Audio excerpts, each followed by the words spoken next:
he's really a fabulous lawyer.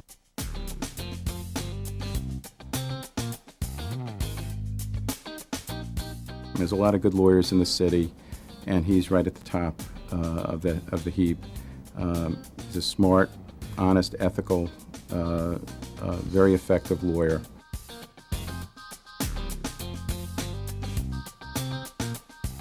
I went to parochial school, and at a time when the 3rd Avenue L was still up, so 84th and Park, while it sounds today like a very fancy address, was in fact quite an eclectic group. I think half my 8th grade class had criminal records by the time they graduated, so I got an interest in law from that.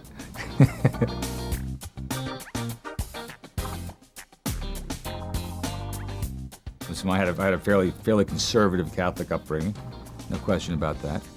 I did go to Catholic grammar school. I went to a Jesuit high school, and I went to a Jesuit college, and I have a feeling, obviously, that had a significant influence. You look around the world, you see a lot of people cutting corners, and I don't know how they sleep at night. But aside from that, it's just this sense of I think there's a certain way you conduct yourself, and I understand everybody's different, but I do think there's a certain modicum of certain core values that people need. You got to be honest. I think honesty is and candor, I think, is pretty important. And I think it pays off.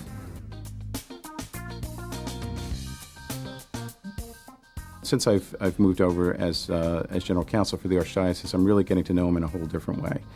And I think it's become very apparent to me that he has a very, very strong commitment to family, to church, and also to the community. And he really, I think, feels strongly that to give back to the community. That's really one of the central tenets that I think he lives by. I can remember that it always was a component in my family in terms of volunteerism. From the earliest time, everybody sort of participated in some kind of volunteer activity, some kind of philanthropic, albeit modest activity. It was always expected that you would provide some form of giving back to whatever area of life you were in, and I think it's in my family that's a very customary thing, and I think obviously it has its influence on me. It's got marble floors. Yeah, and saying that? I got involved with Brooklyn A actually when I was sitting in this very conference room, and a couple of your colleagues were in here brainstorming on how they were going to raise money, and one of my partners, the then partners, called me into the room and started talking, and within 15 or 20 minutes I realized I was being set up because I was going to be asked to chair the capital campaign, and I didn't know much about Brooklyn A at the time, but I agreed to do that. They have a tenant organizer, 5 tenant organizers. Even with the family housing or the senior housing, I mean, they give preference to people from the local community board. I do think that across that river, I am sure that there are people who are desperately in need of the kind of services that a Brooklyn A provides, and frankly, it is it's a hard sell to sell people on. But Brooklyn A sort of does that and has been there for those people. And I guess more than anybody, they realize that those people and those needs exist on a day-to-day basis. My wife is 40 years, and a few years before that, she came from Lawrenceville, New Jersey. She was a writer. She wrote travel magazines. Her family was in the newspaper business, so she came at writing sort of naturally, and worked for several magazines in New York for several years. She's partner. She's a sounding board. I think the expression "my best friend" is somewhat trite, so I'm not going to go there. But she certainly has made it possible for me to be as active and be as busy as I am in New York, but also the reason why I want to come home at night.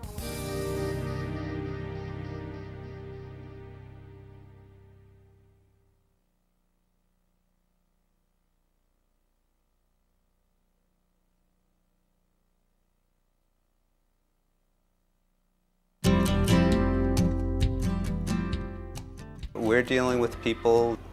HealthPlus is about health insurance for the community, but dealing with some of the other issues. Brooklyn A is helping the community, whether it's housing, whether it's domestic violence, whether it's other issues that the community is dealing with. And those same communities and the people in those communities are our members. So we are dealing with the same people, and Brooklyn A is a great resource for us.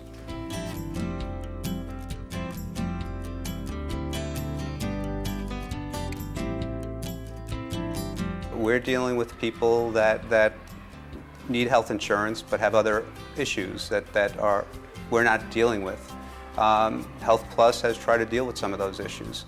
Housing, putting food on the table, issues like that are everyday issues for a lot of our members. We've been able to get involved in those things and try to help in whatever way we can.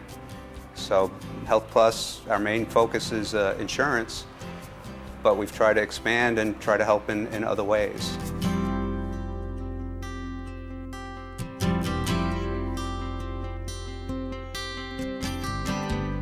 Brooklyn A focuses in on domestic violence. For HealthPlus as a company, domestic violence is a big issue. We had a young lady who was a health educator. Her expertise was domestic violence, and she got caught up in this situation and couldn't get out of it and lost her life in a domestic violence situation. So, it's things like that these are the things we need to help out in whichever way we can, and Brooklyn A does that work, and we want to be there.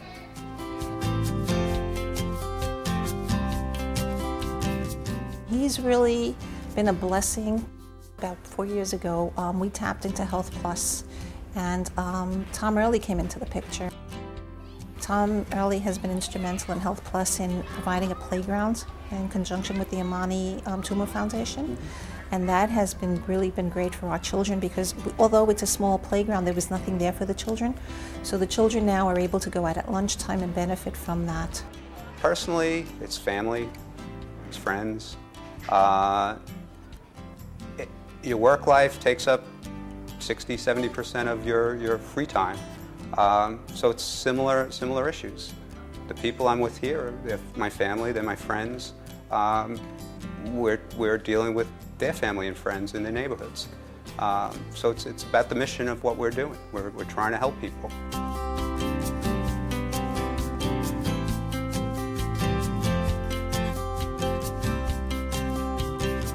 I think you need people that are looking out for the community. Who's going to do that? Who's going to deal with the housing issues? Who's going to deal with helping a provider expand and provide health services in that community? That's what Brooklyn A has done, and that's what they will continue to do. I think he feels for our children just as I'm passionate about our children. I think he's gotten to that point also.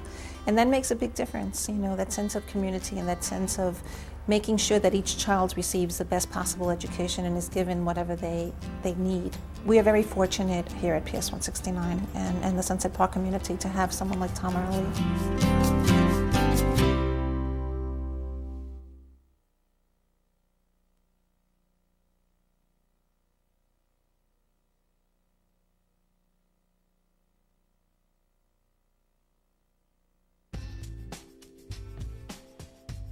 Claude Offord is really Brownsville's pediatrician.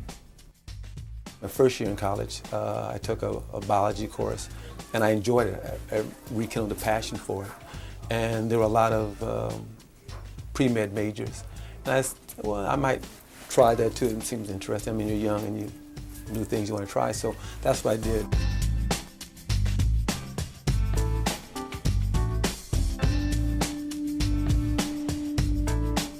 All physicians, I think, initially go into medicine because they want to help people. I think it's sometimes trite.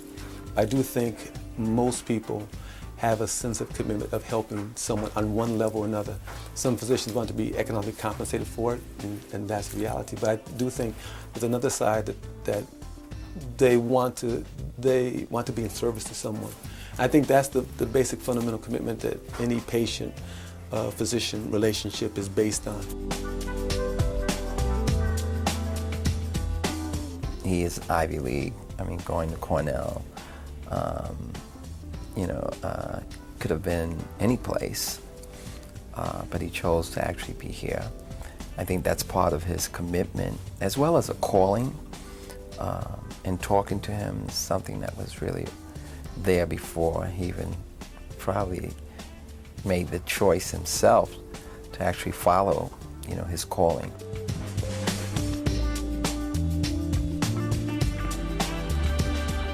My personal connection with Brooklyn A is with Mr. Paul Chinapora, who's also legal counsel for the organization. Some of the services that they're providing are very similar, and some of our conversations revolved around that. Because he would relate what they were doing on a legal level, predominantly with housing and other social issues in the community, with what we were doing in Brooklyn, what I was doing from a medical perspective. And so it was easy to make the connection. Even earlier today, we were talking about that same connection of work in the community, and that housing, health, education are not far from each other. I can't tell you how special it is that in an area of cement and brick that we have this park for the kids. Coming to Brownsville was really a godsend. A godsend in the sense that I could have been in other areas. And I think I would have had a similar experience. But I really enjoyed myself here. It's been such a completion for me. I mean, I was talking to my brother one time and I was saying, they actually pay me to do this, what I enjoy doing. I felt like I was like a kid in a candy store.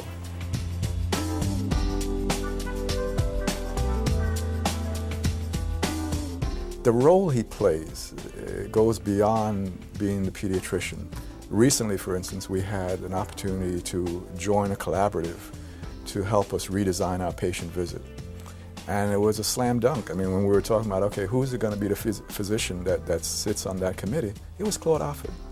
And not only was he a part, but he became a leader in that movement.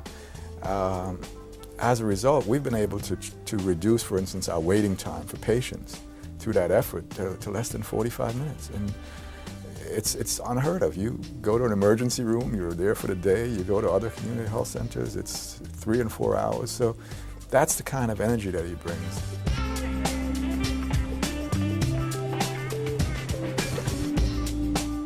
We're trying to develop ways in which that patients can access the care more extensively, okay, make a more profound connection. So it's that environment that it feeds me. I see no difference between, and I think this is for most of our providers, no difference between the patients and myself. I mean, I'm in a different situation, I have different skills, but it's like taking care of my family when I take care of the clients. I'm fulfilled because somewhere along in the day, I saw someone and did something, and the person gave a genuine thank you.